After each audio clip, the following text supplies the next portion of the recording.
So I'm saying that you, Jeremiah, one of the prophets. Jesus said, okay. I expect for the world not to know. But you've been with me for a while. You've been hanging out with me. We're on a journey together. Who do you say that I am? He just said, I got you. He said, thou art the Christ, the Son of the living God. Listen to what Jesus immediately says. He said, flesh and blood did not reveal this to you, but this was revealed to you by my Father, which is in heaven. On this journey, there are some things that flesh and blood can't help you with. I don't care how many degrees, they can have more degrees than a thermometer. But there are some things that flesh and blood cannot help you with. I don't care if you can call mama, granddaddy, you can call all of them, and they're going to say, well, baby, I don't know. And see, you thought they knew everything, but God will put you in some ditches. He'll have some folk throw you in them ditches. And mama and daddy and them don't even know where you are. They sitting at home worried about you, but God saying, this is between me and you. Flesh and blood ain't going to reveal to you what I got in store for your life. This is only going to come with you having a relationship with me. It's only going to come when you decide that you're going to trust me and walk with me and call me your own. And I'm yours and you're mine. And it's me and you against the world. It's going to come. Then I'm going to give you wisdom.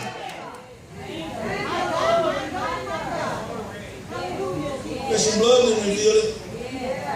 Flesh and blood didn't reveal it. There are some things that God wants to reveal to you on your journey that you're only going to get from heaven. You got to have an ear to hear what the Spirit is saying to the church.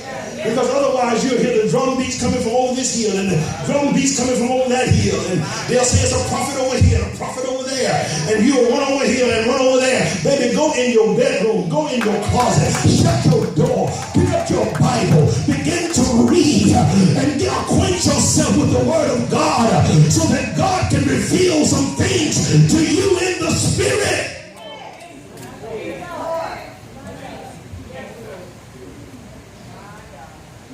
You need to tell some folks, check your wings at the door. Y'all gonna fly off just soon you leave. Just please check your wings.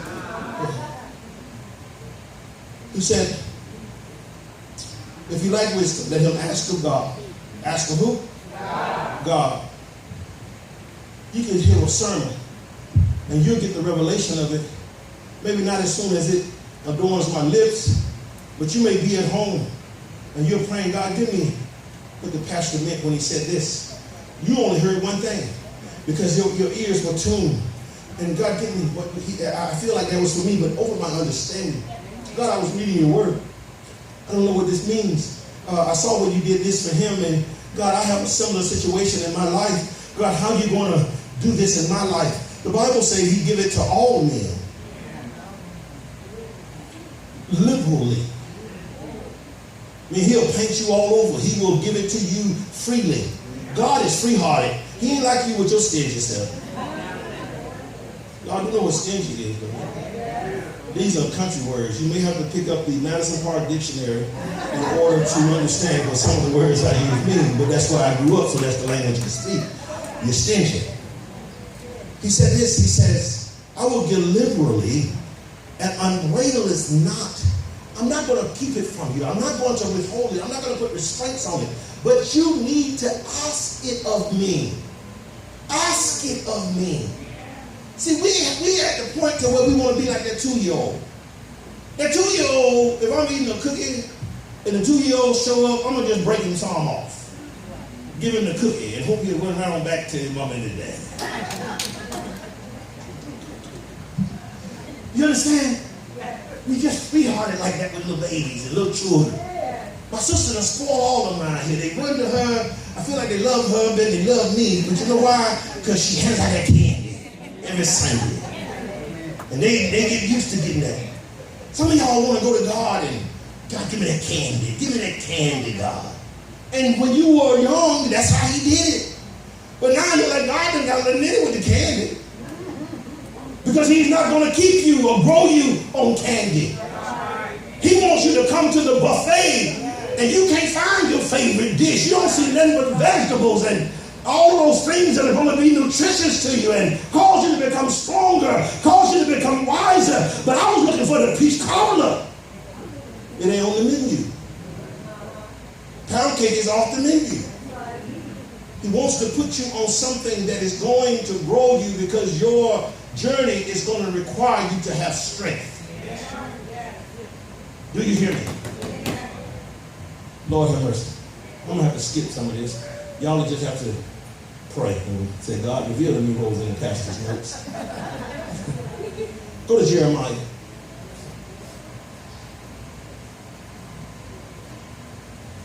Let me see. No, don't do what you mind. I got to skip some stuff if I'm going. Go to Isaiah.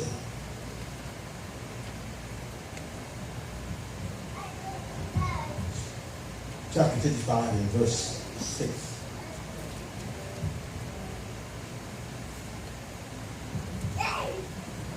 Trying to get y'all out of here by 12:30, but I think the deacons move that clock up. We probably said it wrong. How many of y'all got 12:15? That clock fast, ain't it? The clock fast? I'm looking for a witness. Do y'all have Isaiah 55? Listen to this. I want y'all to get this. Listen closely. He says, seek ye the Lord while he may be found. Call ye upon him while he is near. Let the wicked forsake his way, and the unrighteous man his thoughts. And let him return unto the Lord, and he will have mercy upon him, and to our God, for he will abundantly pardon. Listen to this, verse 8. For my thoughts are not your thoughts, neither are your ways my ways, saith the Lord.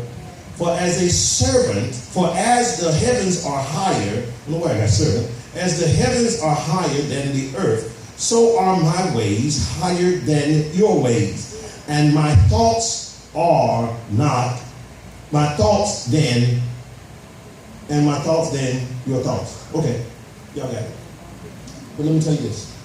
God says, seek me while I may be found. Call upon me while I'm near. So now, is that an indication that when we say he's omnipresent, that sometimes even in his omnipresentness, that there are times when he's closer than others to us? There are times when he is silent.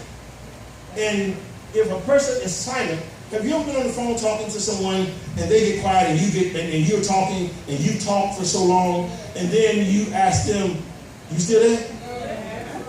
Huh? You ever do that? Well, think about that. The reason that you wanted to confirm that you were still in a conversation. But what happens when you have a conversation with God and you say, God, you still there? And he doesn't say anything. He doesn't say a word. Because he, at that point, wants you or needs you to understand, I'm always there. I just don't appear to be as close to you now as I was a few minutes ago. We are not having an exchange because I've already told you what I need you to know. See, some of us will sell it and then buy it back. We talk too much. We just want to go on and on and on, telling God about all of our troubles, all of our problems, rehearsing it over and over again. God does not need your redundancy. He's not hard of hearing. His ear is not heavy to where he cannot hear, and his arm is not short to where he cannot save. So he doesn't need you to continuously rehearse over and over again. Who are you trying to convince that you need help? You're trying to convince yourself, or you're trying to convince God? God already knows that you need help. David already knew that where his help come from. He said, my help cometh from the Lord. I don't have to keep telling him over and over and over. But when I go boldly into the throne room, I stand there and I make my petition known to God. God, you know you chose me. God, you know I got trouble. And God, what I need from you right now is to fill me with the right praise. Fill me with the right worship.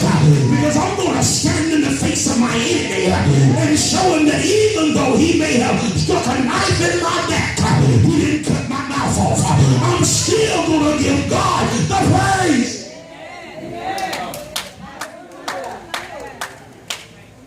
always going to try to stab you in the back.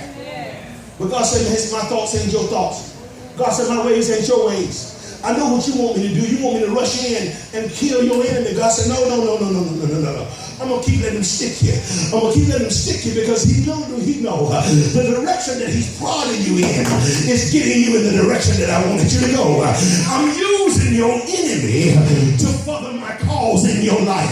What the enemy meant for bad, God said, I'm going to turn it. How many of you glad that there's some stuff that happened to you that you sure didn't like when it was happening? Y'all ain't saying nothing. Tell somebody, now that I look back, now that I got 2020, now that I see what God was doing, I sure am glad.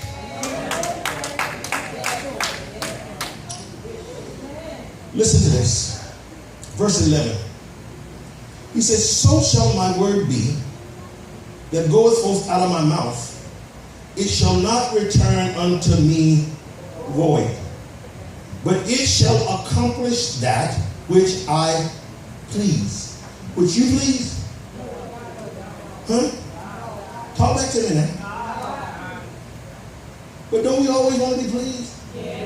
Satisfied, happy? This tells me God ain't that concerned with how we feel at that moment. He's more concerned with how you get to where he's taking you. He said that his word shall not return unto him void, but it shall accomplish. That means it's going to complete the work. It's going to complete what God is doing in your life. Your journey with God is not in vain. He said, and it shall prosper in the thing whereunto I sent it.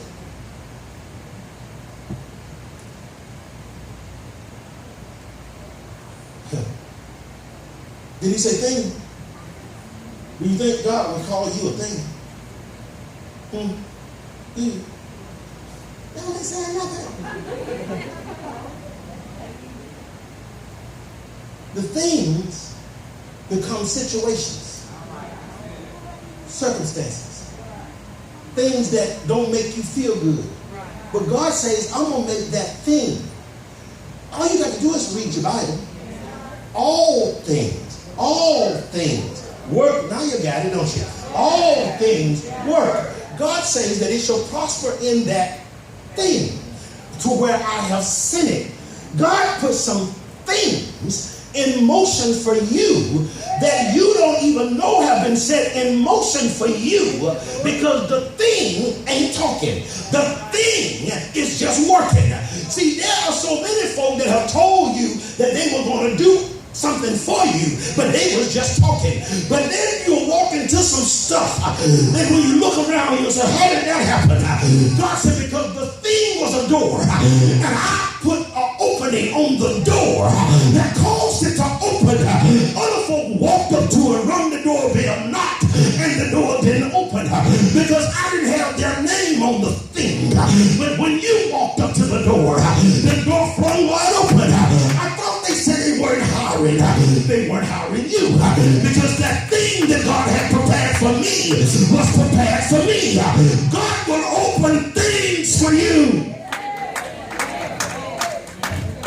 It'll prosper in the things. In the things. God is up making or has made preparation while you are asleep. And go ahead and get you some good sleep because I found out worrying don't fix it.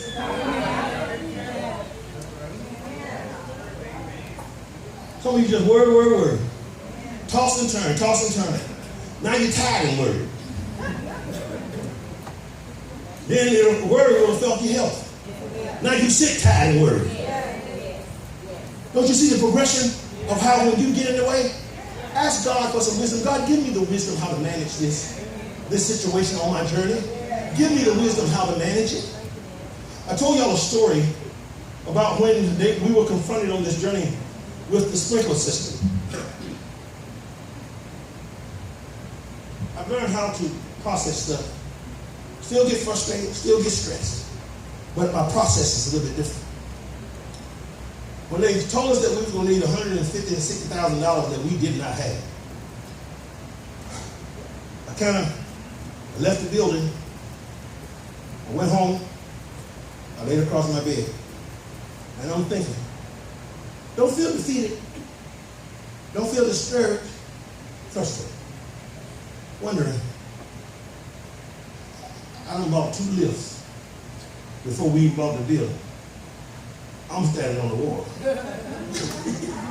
Bought 2 scissor lifts. I'm out here. It look like it coming around my ankle, so I need something to happen. Either I need to stand in shallow water or you need to pick me back up. Listen. So while I was lying there on the bed, God speaks to me. He says, go ask them for the money. Ain't but one of them I know we're talking about, because I know who all involved in the transaction. So I'm taking myself and us out of one of them, because y'all ain't got it and I ain't got it, so we ain't the them. I never considered y'all. I was having a problem getting a pledge for $100. So I know God, that ain't the them. I need $150,000. So ain't but one of them I know. So I get up, I go over to the agent that was doing the transaction with me. I tell him, I said, I ain't going into my, the Lord said. I ain't do that. I ain't do that. You know, I did not go in there like that. Render unto Caesar the thing that is Caesar. I went to the desk. I said, whatever his name is he in? And I think I had to wait on him. Then they finally gave me passage to see him. So when I walked in, I extended my hand and shook his hand, and he shook mine. And I inquired as to how he was doing, to be courteous so that he would know that I was concerned about his well-being. And then as I sat there, I feel my help. Didn't tell him I felt my help. I just felt my help. He don't know what my help is. He don't know from whence my help comes. But I asked him, and I didn't say the Lord told me. I had that information. If I went in there and said the Lord told me, that man would say, it's a fool. It was a fool. I just said I need help. And I would like to know if the seller would be so gracious, and I'm paraphrasing, to give us $150,000 because we truly don't have the money to put in the required sprinkler system. Now here's the part that gets me. When he says, let me get with him.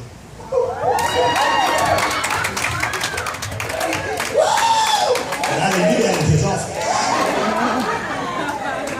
So you got to sit there and just act like you know that's what you were supposed to do. But buddy, if he had had to go to the bathroom, I would have had his chair probably on the wrong side of his desk when he got back in there.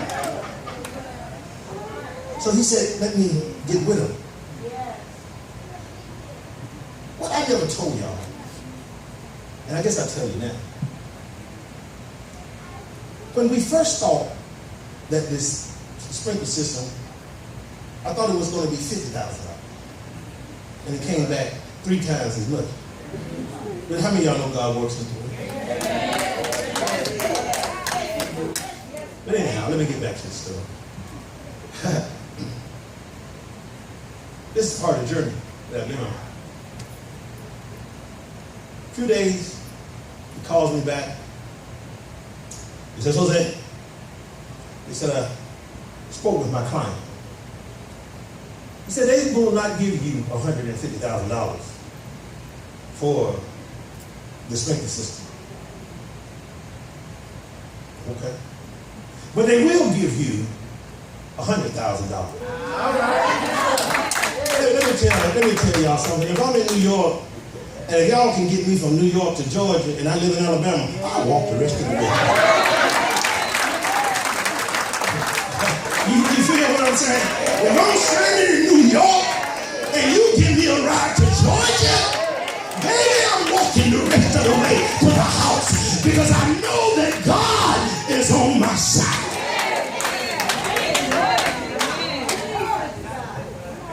But they didn't give me 100,000. I think they gave me about 106,000. They tipped me.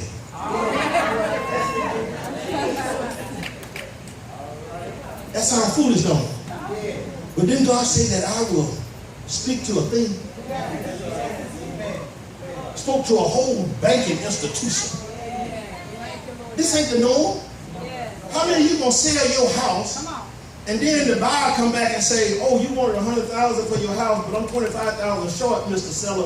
Will you give me $25,000 so I can buy your house? That ain't how the business works. Ask me, I know. I've been doing it 30 years. That's my profession. I'm a realtor. I'm a broker. I've had other agents working for me. I know how it works. That ain't how it works, but it works just like that when God speaks to a thing.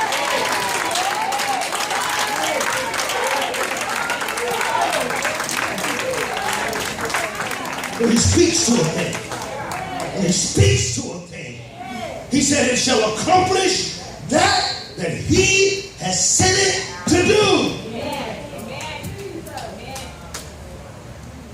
You part the waters, God, I'm sure going to walk out of Egypt.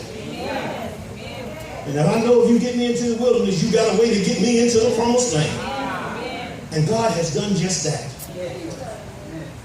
Y'all going to miss a lot of this lesson, but I'm fitting to end it up right here.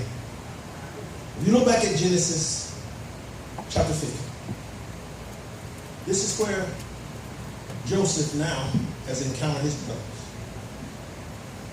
He's been lied on, lost under the coat at Potiphar's house, thrown in prison, did what one would have considered to be favors for some other inmates that helped them to get back to their station, or at least gave them foreknowledge of them getting back to their station, had asked them to lend him a hand and, just put in a good word for him with favor.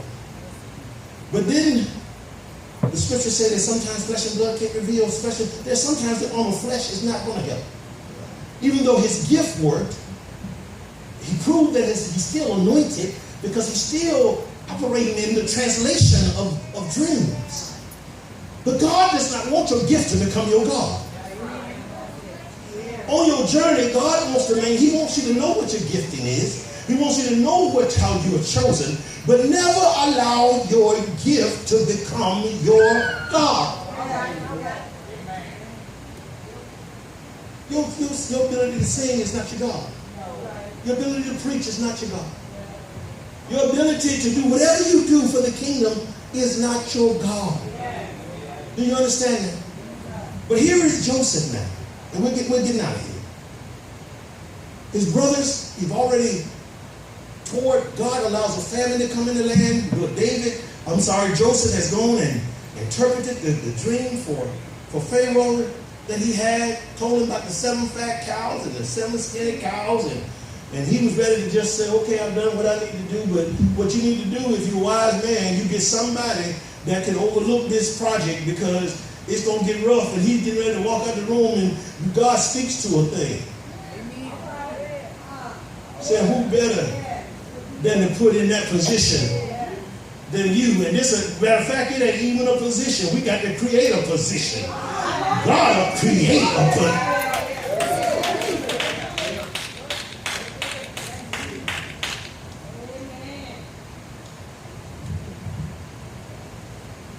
Create a position. In his mind, Pharaoh, it's a new position. In destiny, it's always been there. Y'all hear me? There are some places that God will take you that no one else knew was available because it wasn't available to them. Do you hear me? So now here is an ex-con.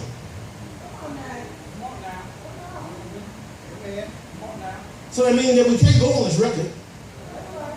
We can't go on his reputation. we know God will change your reputation? He said, Joseph, I want you to run it.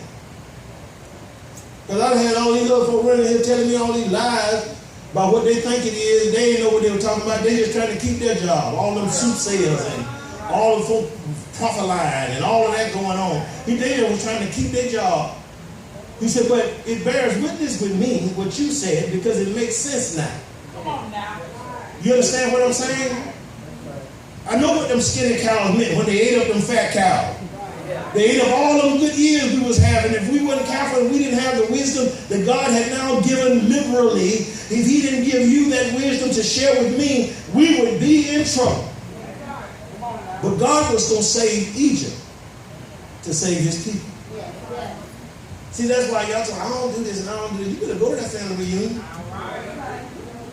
You better go to that family reunion because Uncle so-and-so or Auntie so-and-so may just take a real liking to you and she ain't told nobody that God been good to her. And she ain't got no children. And she looking for somebody that she can bless. And when you walk up to her and say, praise the Lord, Auntie, and the rest of them been trying to hand her a bill or something to drink. And she said, oh, praise the Lord, baby. She said, now who's you? You know I'm so-and-so daughter. Sure no. I ain't seen you since you was knee-high to a door. It's me. I got a picture with me and you on it, Auntie. Next thing you know, you get a call. It's a will reading. You ain't want Auntie to die. Auntie just did what she had to do. But when now the will reading, and they said we were requesting that you be at the will reading. Well, I wonder why I got to be at the will reading. I ain't being nothing to nobody. Auntie done left you something. You know why? Because God spoke to her thing. God spoke to her thing. You honored her. You know how to treat her. And she was looking for somebody to bless. The Bible says that the eyes of the Lord run to and fro throughout the earth. He's looking for somebody that he can bless. Joseph is now about to engage his brothers.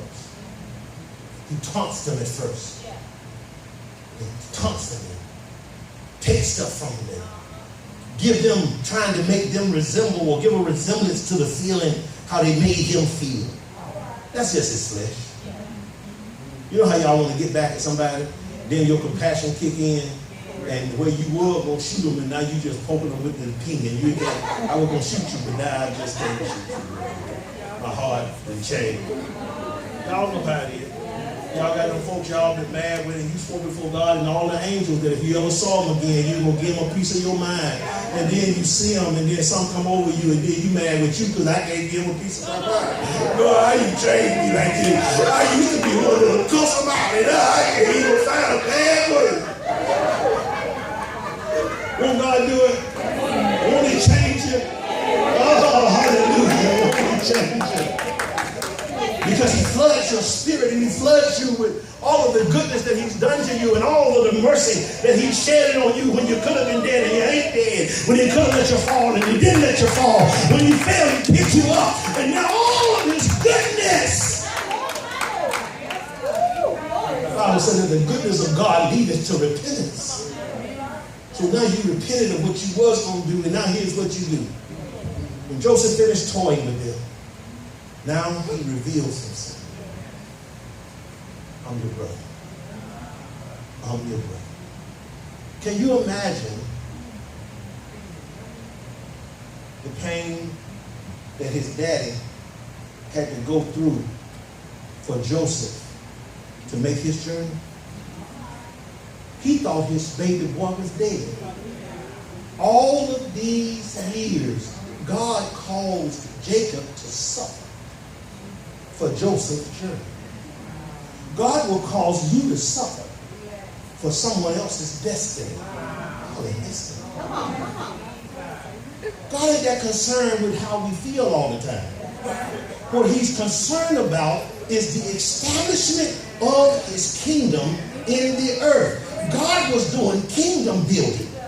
I've got to have a way to get my people into a land. You know what? You says, God, why didn't you stop the famine? Because there are some things in the earth that God let happen because it's in the order of the earth realm.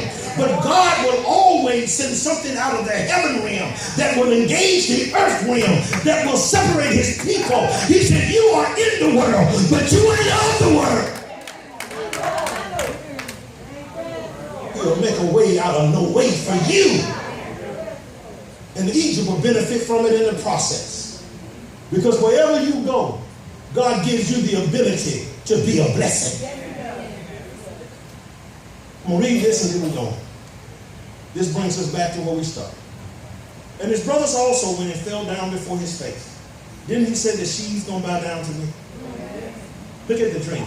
Look at the vision. Now being made manifest. And the brethren went and fell down before his face, and they said, behold, we be your servants. It wasn't ever about you being my servants. I wasn't ever trying to be more than you. I was simply sharing with you what God has shared with me. I wasn't trying to be no uppity person. I wasn't trying to be arrogant. I was just simply, maybe I shared it in an immature way. Maybe I didn't have the wisdom as to how to speak when I spoke it and you took it the wrong way. I'm sorry if I offended you that caused you to offend me. And Joseph said unto them, fear not, for am I in the place of God? Don't worship me. Don't worship me. Don't expect for somebody to worship you because God puts you in a position to bless them. You're not to be worshipped. Listen, he said, but as for you, you thought evil against me. But let me tell you something. If it hadn't been for your thoughts, we wouldn't be where we are today. God turned it around for good. Listen to this. He said this. He said he wanted to save much people alive. And now therefore fear ye not. I will nourish you. God wants to use you that people can be saved. Your journey that you've been through, some of y'all been through some hard stuff. You've had some ups and some downs, and maybe more downs than ups.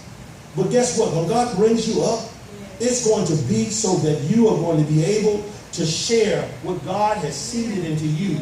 And you're going to see it begin to grow as God waters it and brings it out of your life. And you're going to be able to share that with someone else. And they're going to say, I thought I was the only one that had ever gone through that or going through that. God will give you a hand or give you a reach to where you will become his arm. And you'll be able to help pull them into a place where they'll be able to feast on the food of God. That's what God did with Joseph. Pulled him. He's now pulling his brothers into a land of plenty. But look at his journey. Nobody wants the journey. Everybody wants to sit in an important place. But who wants the journey? He said, I will nourish you and your little ones and comfort them and speak kindly unto them.